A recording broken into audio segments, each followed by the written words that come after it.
Tapi karena kalimat blunder yang kemudian Kaisang bilang bahwa dia nebeng, akhirnya ya 4 orang keluarga Mas Kaisang, 4 orang keluarga dari yang punya jet pribadi.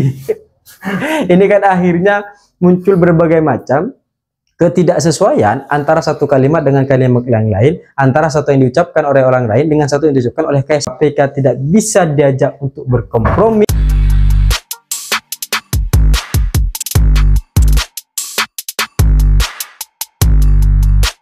Hai korban ghosting, kalau hari ini teman-teman mengira ada berbagai macam klarifikasi yang dilakukan secara inisiatif, kemudian terbongkar berbagai macam kedok bahwa satu, KPK tidak bisa diajak berbohong bersama Kaisang. Faktanya itu.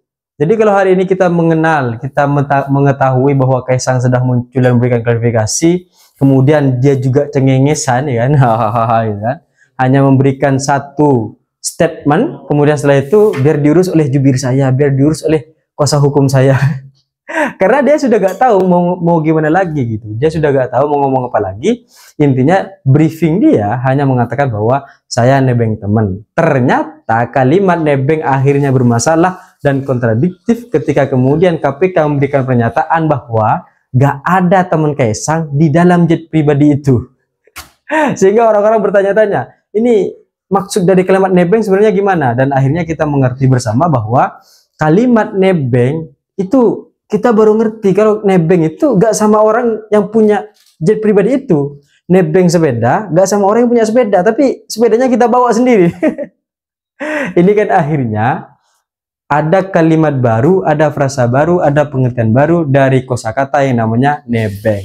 Cuma akhirnya kita jadi sama-sama mengerti bahwa berbagai macam kebohongan yang ingin dikeluarkan sebagai kebenaran itu tidak bisa dilakukan karena kebohongannya tidak cukup masif. Kenapa tidak cukup masif?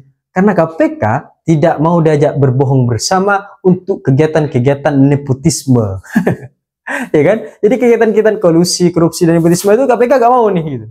Untungnya begitu, ya kan? Bukan untungnya dunia masih berputar atau bumi masih berputar kata Bernadia, tapi untungnya KPK tidak mau diajak berbohong bersama Kaisang terkait dugaan kasus gratifikasi korupsi jet pribadi.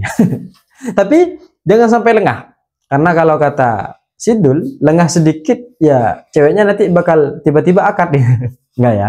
Maksudnya gini, jangan sampai lengah dalam artian kasus-kasus dugaan gratifikasi korupsi yang kemudian dilakukan oleh keluarga Jokowi dalam satu dinasti Jokowi, ini jangan sampai lengah. Karena apa? Karena akhir-akhir ini sudah ada banyak narasi-narasi yang kemudian akhirnya menggiring pada satu pendapat, menggiring pada satu ketentuan hukum atau sanksi yang kemudian nanti akan diberikan kalau misal memang ternyata dia menggunakan hal ini dengan anggaran negara atau fungsi atau hasil atau apa masukan itu berasal dari negara.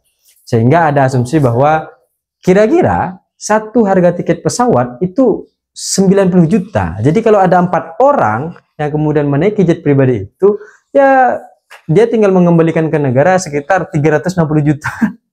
Ini kan bagi keluarga Jokowi kecil sekali gitu kan. Sekitar 360 juta. Uang kita makan roti aja 400, itu roti gitu, satu kali makan. Apalagi cuma 360 juta sekedar memberikan sanksi soal kasus gratifikasi, kan sederhana saja gitu.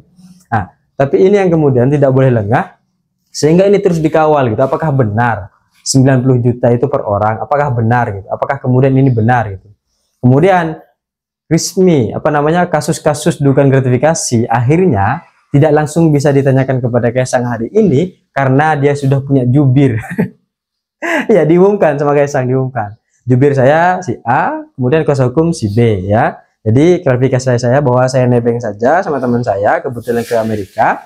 Jadi sudah itu saja gitu. Akhirnya Kaisang pergi. Saya pamit dulu ya. Ah, mas mau tanya, wartawan mau tanya gitu. Tapi dia bilang, ya ditanyakan ke jubir saya, ditanyakan ke PK, sudah lengkap informasinya. Klarifikasi soal 4 orang yang ada di jet pribadi itu ternyata juga menimbulkan berbagai macam permasalahan karena akhirnya kita sama-sama mengerti bahwa bukan 4 orang aja gitu. Kenapa bukan 4 orang? Karena ada 4 orang lain yang kemudian bersama Mas Kaisang dan kawan dan istri serta stafnya itu untuk kemudian melakukan penerbangan ke Amerika. Siapa? Ya yang punya jet pribadi itu gitu. Kebetulan ada 4 orang juga yang teman Mas Kaisang itu. Akhirnya mereka bareng nebeng gitu.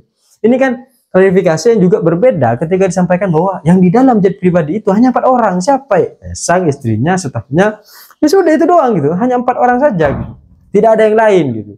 Tapi karena kalimat blunder yang kemudian Kaisang bilang bahwa dia nebeng, akhirnya ya 4 orang keluarga Mas Kaisang, 4 orang keluarga dari yang punya jet pribadi. Ini kan akhirnya muncul berbagai macam ketidaksesuaian antara satu kalimat dengan kalimat yang lain, antara satu yang diucapkan oleh orang lain dengan satu yang diucapkan oleh Kaisang. Ambigu jadinya. Sehingga satu titiknya untuk menuju kepada suatu kesalahan yang memang benar dilakukan oleh si Kaisang terkait dugaan gratifikasi korupsi jet pribadi. Kan gitu saja sebenarnya. Jadi, kalau akhir ini kita kemudian menilai bahwa Kaisang sudah dengan berani merasa tidak korupsi, merasa tidak melakukan tindak gratifikasi, bohong. Cuma hal yang kemudian disayangkan dari berbagai macam proses panjang yang sudah dilalui, ternyata KPK tidak bisa diajak untuk berkompromi, membuat suatu kebohongan yang masif sehingga kebohongan itu bisa keluar menjadi suatu kebenaran. Selamat bertugas KPK untuk mengusut berbagai macam hal yang kemudian menjadi persoalan negara ini. Cita-cita saya ingin seperti Gibran, tapi saya sadar diri dan sadar posisi. See you, korban ghosting.